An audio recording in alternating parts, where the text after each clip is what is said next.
Kongreso na ba ang gagawa ng mga bagay na dating ginagawa ng National Prosecution Service? Ikaw na ba ang NBI ngayon? CIDG ka na ba ngayon? Pagkatapos, tinatanong mo hanggang kailan matatapos yan? Aba, sabi ko nga sa'yo, yung manghuhula lang talaga ang makakaalam niyan. Sapagkat wala naman silang pinakikitang mga pangunahing mga layunin ba sila doon sa pangwalong pagdinig. Wala pa bang mga panukalang batas ang pwedeng sabihin nila sa publiko, eto po, nakagawa na po kami ng 1 kalahating panukalang batas. At kung titingnan mo, isa man doon sa 4 na chairman o chairman ng bawat komite, kahit isa, walang abogado. Wala nga ho. Ay magre-re-election bilang alkalde pa rin ho ng Bamban-Tarlac.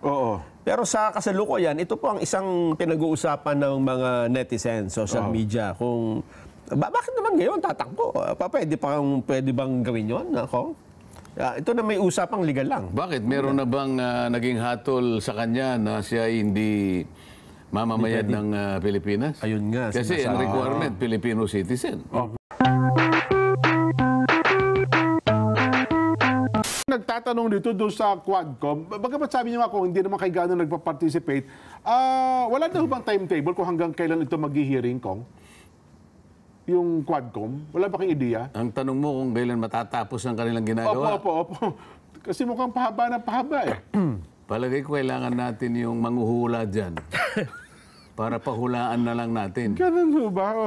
Abe, ako nga, hindi ko malaman kung may katapusan pa yan eh. Ganun ho ba? Depende siguro kung nakuha na nila yung gusto nilang makuha. Di ba? Habang hindi mo pa nakukuha yan, walang tigil. Parang pag naguhukay ka ng ginto dyan eh. Hanggang di mo nakikita yun. Akala niya may ginto ron eh. So talagang pipilitan niya na talagang hukayin. Abutin yung kinakailangang lalim na kailangan niyang abutin para makuha niya yung kanyang inahangad. Ganun yun. Nagmimina sila dyan eh. Pero, well, at least yun magmimina. May layunin ka para ano ang hukayin mo. Ano ba talaga ang layunin po ng Quadcom, Kong? Ano ba talaga hinuhukay nila? Hindi nga kasi nga yung tuntunin na inilatag nila ron. Kailangan daw imbestigahan ang lahat ng mga kasong may kinalaman sa droga.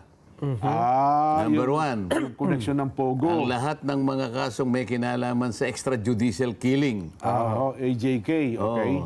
At lahat ng may kinalaman sa mga pangunahing mga illegal activities. Okay.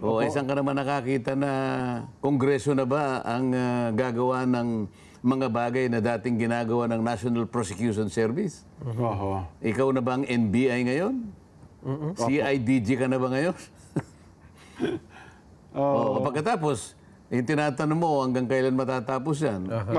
Aba, sabi ko nga sa'yo, yung manghuhula lang talaga ang makakaalam niyan. Sapagkat wala naman silang pinakikitang mga pangunahing mga layunin kung ang pag-uusapan ay paglalatag ng mga panukalang batas. Wala kaming nakikita eh. At least ako, wala akong nakikita. Hindi, may mga ano na ho ba? At least may nailatag na ba? Ito na ang isa, dalawa, tatlo, mga amendments o kaya mga batas na pwede nating gawin? Dapat ganun ang asahan sana natin. Halimbawa, pang-ilan na ba yan? Pang-8 na yata. Pang-8 na po, Ngayon, nung umabot ba sila doon sa pang-8 pagdinig, wala pa bang mga panukalang batas ang pwedeng sabihin nila sa publiko, eto po, nakagawa na po kami ng 1 kalahating panukalang batas. At para ngayon, masiguro natin, mga ilang pa po bang tao ang inyong ipatatawag? Ayun na nga po. Ang medyo nakapag-aalala dito ay walang limitasyon, walang definiteness. Ilan pa yung tatawagin at anong mga tanong ang ipagtatatanong. Kasi malawak yun eh. Pag sinabi mong extrajudicial killings, illegal activities, Nako. Sino bang magbibigay sa iyo ng ng standard ng pamantayan na ito'y illegal. Opo. Di ba? At bakit kinakailangan mo yung 4 na komite na sila yung tutugis sa mga yan?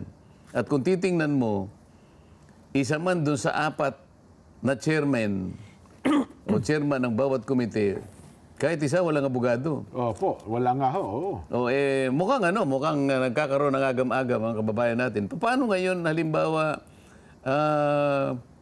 napoproteksyonan yung karapatan ng mga ipatatawag doon? Ayun. Kasi nakalagay sa tuntunin, ang mga karapatan ng lahat ng mga tao na nadadalo sa pagdinig na yan ay kinakailangan protektado. Tama po. Oo. Hanggang ngayon, hindi nila mapanagutan kung paano napoproteksyonan yung karapatan ng lahat ng nag-a-appear sa kanila. Opo. Kasi marami akong naririnig doon, pwede po bang hindi ko nasagutin yan?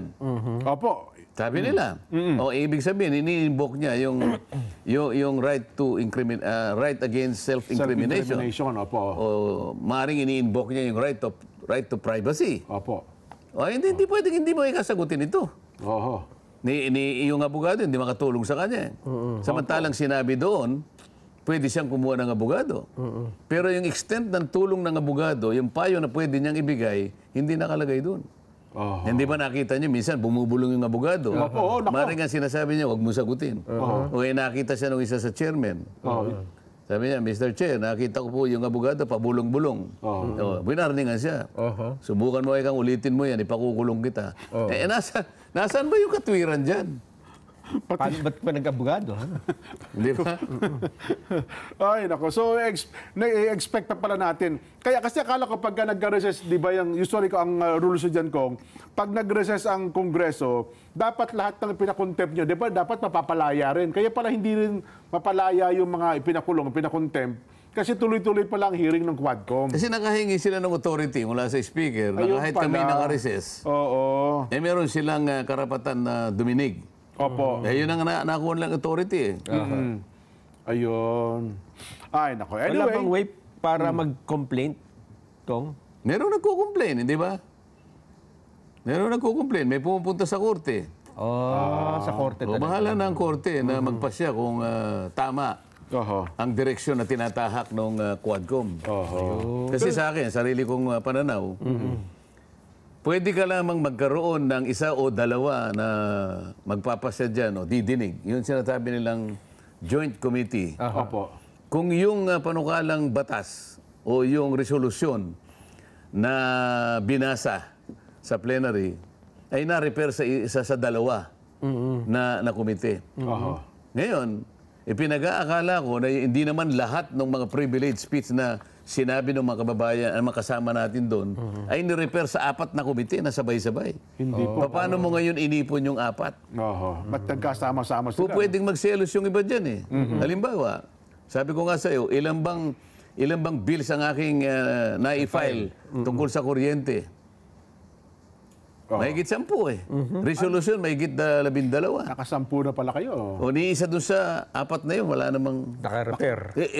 Paano ngayon yan? Pwede akong magselos. Bakit naman itong isang privilege speech nitong isang ito? 4 na committee pa ang duminig. Samantalang isang privilege speech ko, hindi man lang ini-repair sa isang komite. Sa kalahating komite. So pwede mo ngayong tingnan.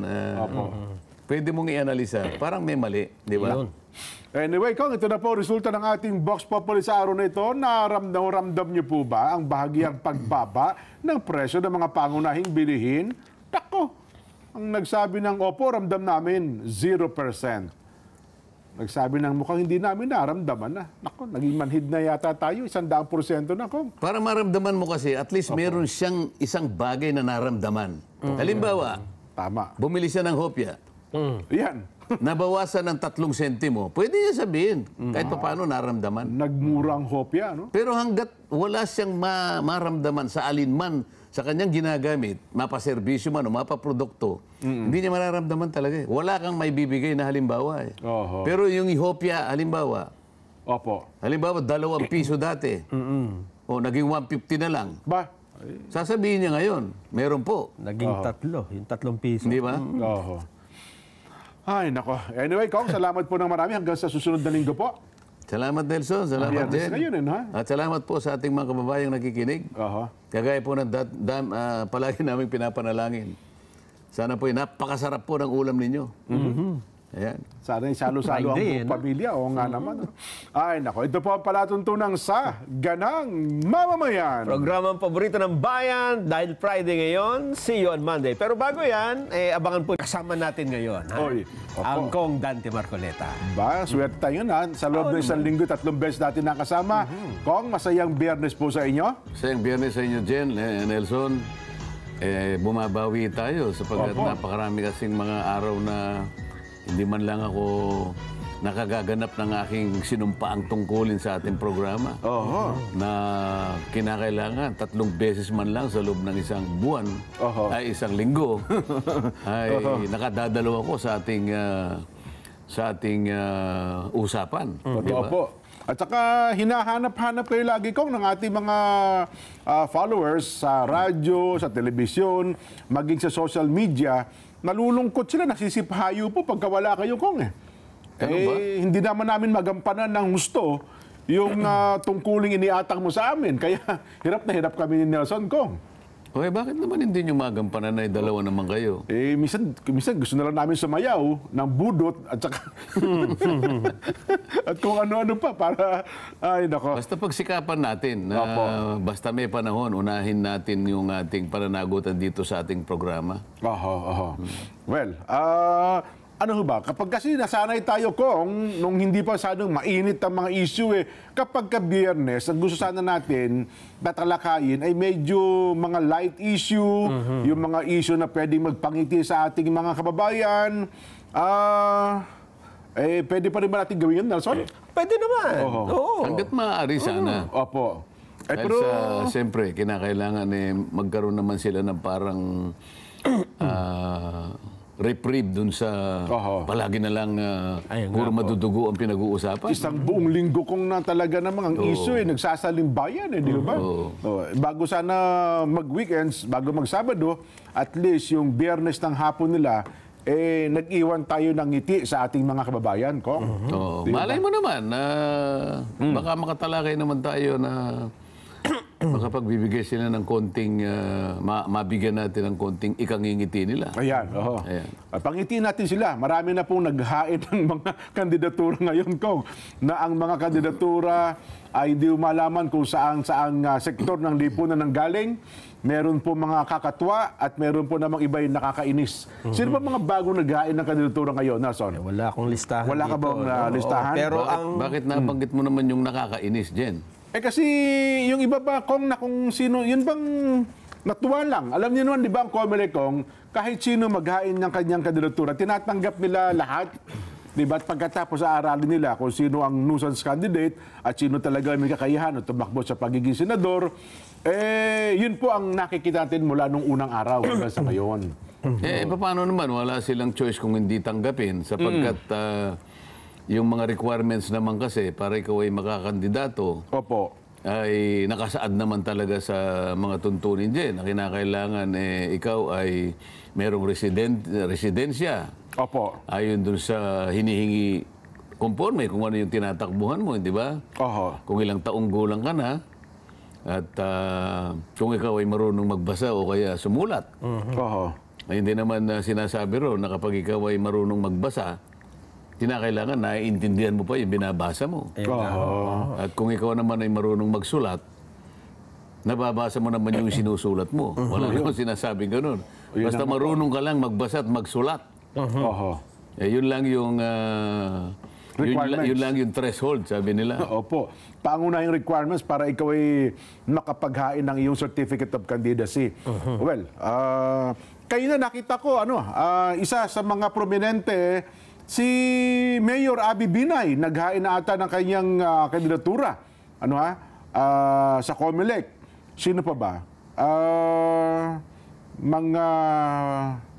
Wala dito sa listahan natin Wala ka rin ba sa listahan mo dyan? Wala. Pero anyway, ang sigurong ipinag-uusapan din ngayon, Kong, ay itong nabanggit ng mga abogado ni Alice Guo. Na si Alice Guo, Jen, mukhang narinig yung pinag-usapan natin noong isang araw sa programang ito. Na Dahil sa sobra sang pinasikat ng Quadcom at saka ng Senado, Kong, Baka tumakbo senador. mukhang, Yun nga yung gusto. mukhang yun nga ang Yun nga nangyari. sinasuggest namin. Oo. Pero ang sabi po ng kanyang mga abogado, ang inihahanda nila ay magre-re-election. May ilang alkalde pa rin ho ng Bamban Tarlac. Oo. Pero sa kasalukuyan, ito po ang isang pinag-uusapan ng mga netizens, social media, kung bakit naman ngayon tatakbo? Pwede bang gawin yun? Ako? Ito na may usapang legal lang. Bakit? Meron na bang naging hatol sa kanya na siya ay hindi mamamayan ng Pilipinas? Ayun nga. Kasi ang requirement, Filipino citizen. Opo, opo. Meron na bang naging hatol sa kanya na siya ay hindi Pilipino? Meron na? Sa citizenship, Kong, mukhang wala pa. Ang latest lang po kanina, kinansila na ng DFA yung kanyang pasaporte. Yun po ang... Grounds na ba yun, Kong? Sabi ng Department of Foreign Affairs, kinakansila po yung kanyang Philippine passport. Hindi naman ibig sabihin kinansela yung Philippine passport. Halimbawa, ikaw, Opo. nagtatago ka sa Canada para mapilitan kang umuwi, kinansela yung passport mo. Pero ibig sabihin, hindi naman ibig sabihin, hindi ka na Pilipino, hindi ba? Oo, tama naman. Oo. Pagka maganyang question ng nationality. Kasi ang dapat na gumawa ng hakbang dyan, kaukulang hakbang, palagay ko yung Solicitor General, di ba? Ayun. Oo nga. Sapagkat ang pinag-uusapan ay pagkamamamayan. At siguro naman, baka gustong patunayan naman ng isa na, hindi po ako Yes. hindi po ako alien. Ako po ay ako po ay Pilipino. Opo. Ayun nga, oo. Ayun. Pero doon sa aspeto ng citizenship, parang wala pang sinampang kaso sa kanya at kung talaga bang napatunayan na siya nga. Kasi naninindigan siya na siya ay Pilipino, Kong eh. Di ba? Si Ares Guo. Kaya nga, yung lahat na nagsasabi na hindi siya Pilipino, sila yung merong burden of proof na magpatunay Ayun nga. na hindi siya Pilipino. Okay. Ngayon, makakarating kayo sa korte sapagkat ang pinag-uusapan ay pagkamamamayan. Dapat merong magsampa ng kaukulang aksyon para sa ganun yung kanyang pagka-Pilipino ay mawala sa kanya. At kapag hindi ka na Pilipino, hindi ka na makakatakbo sa halalan. Ayun nga. O ngayon, yung pagkamamamayan niya, halimbawa, hindi pa naman na-establish na nawala sa kanya. Yung kanyang pagiging residente sa Bamban ay nananatili namang taga-Bamban siya. Opo. Ang katotohanan niya, pinayagan siyang tumakbo na mayor ng Bamban. Nung nakaraan, opo. Oo. Baka nga gusto niyang tumakbo uli. Ayun nga. O, saka na lang nila pag-usapan kung saan mapupunta yung kanyang hakbang na yan na gagawin. So wala kung pag-uusapan ay legal, walang makapipigil pa sa kanya kung siya'y maghain ng kanyang certificate of candidacy bilang mayor uli ng Bamban Tarlac. Sa palagay ko, sapagkat wala namang, kaya nga tinatanong ko sa inyo kung may nagpasya na kung meron ng isang final and executory na desisyon na isa'y natanggalan na ng pagka-Pilipino. Doon sa punto na yun, parang wala pa rin akong naririnig. Dun po sa statement naman ng COMELEC na kasi ang daming nagpapile dyan, gaya na sinabi mo, na mga COC, yung iba ay tatakbo ng pagkasenador. Pero kasi dati, tanggal ng COMELEC eh. Basta sinabi nila, ito, walang kapasidad tong mga kampanya. Pero ngayon, ang sabi na ng COMELEC, hindi na pwedeng tanggalin nang dahil lang sa mahirap yung tao dyan. At walang kakayahang mga kampanya ng nationwide dahil meron ng online media, Kong. Hindi kasi, meron naman kasing batas kasi na kinakailangan mapatunayan mo na ikaw ay may kakayahan na mangampanya at ipakita mo sa mga botante na meron kang matibay na plataforma. Yun din naman ang inihingi sa bawat kandidato. Ngayon, kung ang paraan ng paglapit mo sa kanila ay may pag-aalinlangan kasi baka hindi ka man lang makapunta ng Mindanao dahil wala ka namang pamasaheng papunta roon. Oo nga pala, no? Ay, kikilatisin ka. Paano mo itataguyod ang iyong pangangampanya? Paano magiging seryoso ang pangangampanya mo bilang kung ano man ang posisyon na kanyang inahangad. Kung yung means naman ng pagpaparating ng plataforma mo at kung sino ka para makilala ka, ay nasa balag naman ng alanganin at maaaring hindi mo mapatunayan. May batas kasi. So sa batas talaga tayo babagsakan. Ngayon, doon pa lamang sa pati yung certificate of candidacy mo, yung COC, may mga tanong doon. Opo. Oh, may mga tanong doon. Ikaw ba'y nahatulan na? Ng ganito, ganyan. Moral turpitude, di ba? May sagot doon, yes or no eh. Yes.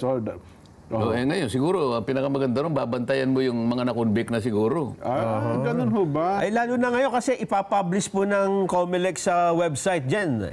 Yung mga COC. So ang COMELEC, ang gusto ay ang mga tao, tingnan nyo yung COC na mga kandidato dahil baka merong makalusot dyan na hindi naman pala dapat tumakbo. Kayo na ang mag-ulat, mag-report sa COMELEC. Oo, kasi palagay ko ang COMELEC naman merong kakayahan na kasi ang sa korte meron tinatawag na judicial cognizance. Okay.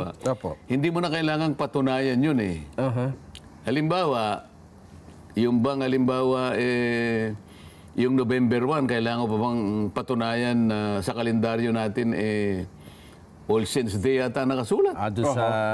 Halimbawa, yung January 1 ay New Year's Day. Judicial cognizance yung mga yan. Yun palang tawag. Alam nga namang ikaw ay sasabihan pa ng court, patunayan mo nga kanya na ang January 1 New Year's Day. Kukuha ka lang ng kalendaryo. Ito po, Your Honor. Ito po ang katibayan. Ngayon, baka ang ibig nila sabihin, may mga tao namang kilala nila na hindi nakapasa sa ibang pamantayan. Alam ba, may mga convicted na ganyan. Ang ibig ba nila sabihin, ihintayin muna nila na manalo yung pagkatapos at saka mayroong mag-question. Dapat sana, i-screenin na nila. Di ba? Kasi yung may kaalaman na tungkol dito. Pero doon sa punto ng dual citizen, Kong, di ba meron tayong mga issue dyan dati na dual citizen eh? Pag dual citizen, hindi pwede. Nasa batas naman yun eh. Kailangan i-renounce mo yung isa. Yung isa? Oo. Hindi po pwede yung dalawa yung pagkamamamayan mo. Kasi pagka ikaw ay tatanggap ng tungkulin, ang requirement is 100% allegiance. Paano magiging 100%? Yung kalahati, dual citizen ka, no? Kalahati, taga Nigeria ka, halimbawa. Opo. Hindi ba? O kaya naman, mamamayan ka ng Malta. O kaya, Kazakhstan. Kailangan 100%. Yun ang inihingi sa'yo eh. Dahil susumpa ka pagka ikaw ay nanalo, hindi ba? Pananagutan ko. Pero ano ho ba yan, Kong? Sabi, moto proprio power ng COMELEC na sila ang dapat ay may complainant po yun kapag ka ganun. Sa aking palagay, dapat, lalo na yung kilala nila. So, they can take cognizance of the fact na, halimbawa, itong isa convicted, halimbawa, o yung isa dual citizen. Kasi mga sikat na tao, halimbawa, maliban na yung hindi mo naman hindi mo kilala, na kinakailangang patunayan pa yon. Pero yung halimbawa, public figure naman, napag-aminan na talaga na siya pala dual citizen. Sa isang nakita na nagsalita. Kinakailangang vigilant naman sila. Alam nga namang payagan mong lumaban pagkatapos pagka na-elect, ang sasabihin nila. Yung kanyang legal impediment ay tinakpan na sapagkat ibinoto ng tao. Hindi naman po pwede yun. Yun na nga. Para ba yung doktrina ng Aguinaldo case? Doctrine, Hindi dapat aplikable yun. Palagay ko, kung mo ikaw ay... Ikaw naman ang binigyan ng kapamahalaan sa pagsasagawa ng tunay at tapat at malinis na eleksyon. Kasama na dyan yung pagrebisa mo at pag-screen mo doon sa mga hindi karapat-dapat sapagkat may alam ka na kaagad. Para sa akin, Well, kasi may alam akong narinig ako dati na parang may conviction na ng moral turpitude at saka dual citizen pa eh. Paano yung ganun, Nelson? No, kaya nga, hindi pa magiging vigilant yung COMELEC. Kilala naman ng tao yun, di ba? Ang kailangan, vigilance, hindi ba? Kasi ang hinihingi nila ganito. Wala akong nag-complain eh. Yun na nga. Kailangan motu proprio on its own. Ang sinasabi natin. Kasi may kaalaman ka eh. May kaalaman ka na itong taong ito, halimbawa, merong isang lumaban. Alam mo naman at mapapatunayan mo sapagkat alam mo dual citizen pala siya. Dapat doon pa lang. Magkaroon ka na ng desisyon. Ayun. Di ba? O lalo naman kung convicted ka. Sa issue po ng political dynasty, magkakamag-anak, kasi parang meron din naman ngayon, may bago ho kasi sa Cebu, kung nabalitaan mo ito, Jen. Sa Cebu, yung mayor nila doon, si Mayor Michael Rama, na suspend, di ba? Suspend yan, oo. Pero pinatawa na siya ng hindi na siya po pwedeng tumakbo dyan, ng ombudsman, dahil sa nepotism.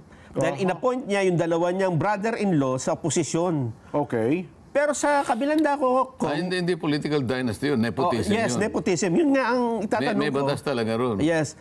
Bakit naman dun sa kabilang dako, yung political dynasty na magkakamag-anak naman sa isang, alimbawa, sa Senado, bakit yun po pwede? Binadaan mo sa election yun eh. Yung isang appointment eh. Inihalal ng tao. So, meron kang kapangyarihang i-appoint siya.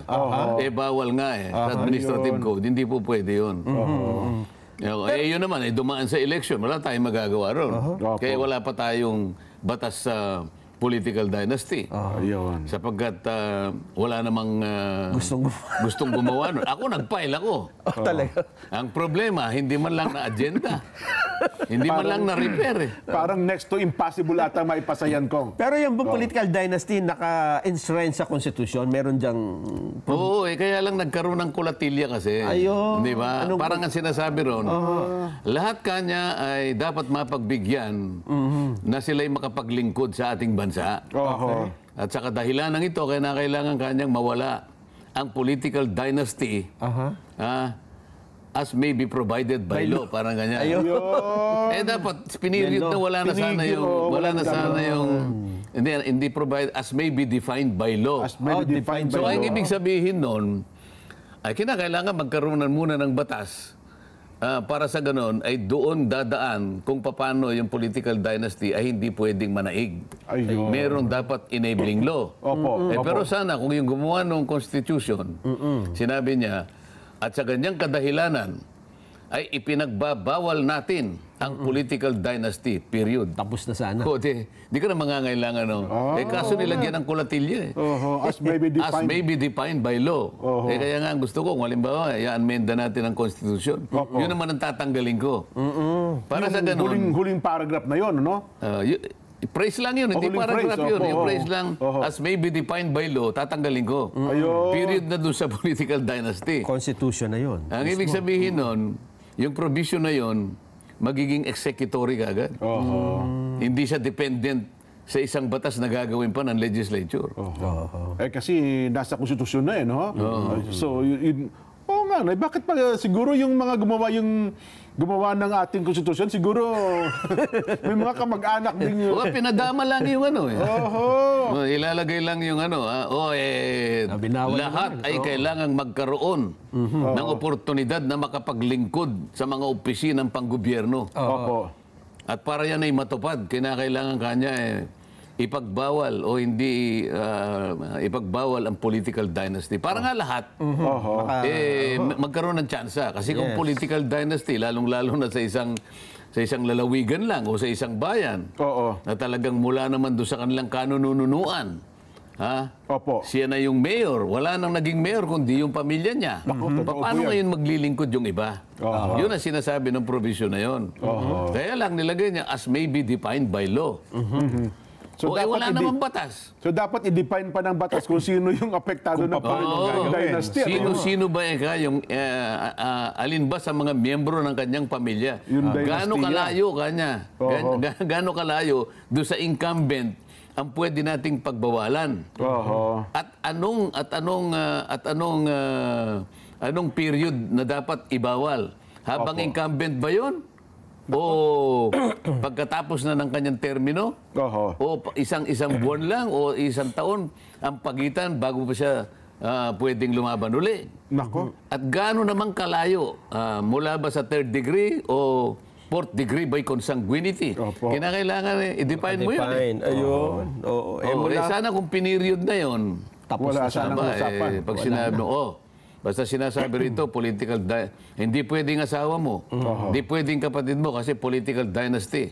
Wala siya magagawa dahil naka-period eh. Nakalagay sa batas 1987 pa yung Constitution dyan, Kong. Kaya nga. Sabihin, sa nakalipas na 37 years, nagatiling tahimik eh. Ilang administrasyon tinangkang baguhin yan. Pero hanggang ngayon, parang itong unang mga bugsungan na kasalukuyang administrasyon, parang tinangkaro yan. Pero hanggang ngayon po, hindi pa nagalaw-galaw. Kung, di ba? Isa ako sa nagtangka na yun. Ganun po. Kaya naman ako nasipayo. Inihintay ko na i-repair man lang. Hindi na-repair. Dapat siguro. Pagka tinanong mo, Comsec, bakit naman itong aking kaisa-isang dito sa Committee on Constitutional Amendments. Committee on Constitutional Amendments. Nag-iisa lang naman ito eh.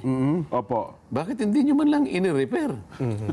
Sir, kanya, kausapin mo muna si ganito. Si Madjo. Di ba? Paano pa yan? Tinanggal na ako sa Constitutional. Ay, nako. Di ba? Wala na ako dun eh. Wala na. Kami naman din sana ni Nelson, pababago na namin ang apelyido namin, gagawin namin Marcoleta para tumakbo na rin. Tatlo na tayo. Tatlo na tayo sa Senado. Ay, nako. Hindi, paunahin muna natin si Kong. Pero ito pala, Kong, nako, karamihan pala ng mga nag-file ngayon ng kanilang COC, mga kaibigan nyo rin, Kong. Grupo po ng Makabayan. Ayun. Teddy Casino, Lisa Masa, ayun. Anong kanilang tinakbuhan din? Senador po, nag-file sila ng pagiging senador.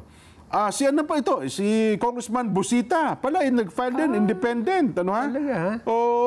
Dalawang miyembro ng Alyansa ng Bagong Pilipinas ang naghain ngayong araw na ito. Alyansa ng Bagong Pilipinas. Yung partido po ng Pangulong Bongbong, Mayor Abby Binay. Opo. Yung alyansa, yung Bagong Pilipinas. Yung Bagong Pilipinas. Yung alyansa ng Bagong Pilipinas, di ba? Hindi, sinasabi mo kasi na si Teddy Casino, kala ko kasama. Hindi po, yun po yung mga sa Makabayan. Ito po yung dalawang nila. Yung Makabayan, anong partido? Nakalagay po sa kanila dito, Makabayan eh. Si Body Floranda, ang dami. Iba po, si Arlene Brosas, mga hindi ko nababangitin po iba pangalan nila. Pero dalawa lang po yung kilala na ito'y kasama nga doon sa alyansa ng Bagong Pilipinas. Camille Villar, congresswoman din po ito, at itong si Mayor Abby Binay ng Makati na tatakbo din po sa pagiging senador, Kong. So sila po ang ilan sa mga naghain ngayong araw na ito. At October 3 pa lang naman ngayon yata. Opo. October 4 na po. 4 na. 4 na ba? 4 na ba? May 4 na araw pa tayong. Opo. Yung iba ho yung nag-aabang sa inyo, kung mukhang doon ako nag-campus sa Comelec. Ano ba niya Bakit naman ako inaabangan kasi, Jen? Yung mga vlogger po, Kong, alam nilang, ano ba niya, Jen? Tarating ba talaga si Kong? Aywan ko bakit nyo inaabangan niya? Sabi ko na sa inyo, sa 8, Martes eh. Bakit? Hindi, baka mamaya magbago isip, nandito na kami. Magkakampo na kami sa Comelec. Mukhang nakakampo na po sila ngayon. Parang meron lang bilang ang tatanggapin eh. Hindi naman lahat ng pwedeng sumama sa'yo. Hanggang 4 lang ata, Kong, sa pagkasenador. Doon sa loob mismo ng Comelec. Pero sa labas naman, pwede. Hanggang saan ka pwedeng samahan? Hanggang doon po sa gate ng Manila Hotel. Kasi doon sa tent ng Manila Hotel, nandun po yung filing ng COC. So pagpasok mo halimbawa doon sa opisina ng Comelec na doon tinatanggap yung COC, hanggang doon lang sila. Hanggang doon lang po. Ang pwede lang po sumama sa inyo, kaming dalawa ni Nelson, plus isa pa. Apat lang po. Apat lang po tayo. So, yun po.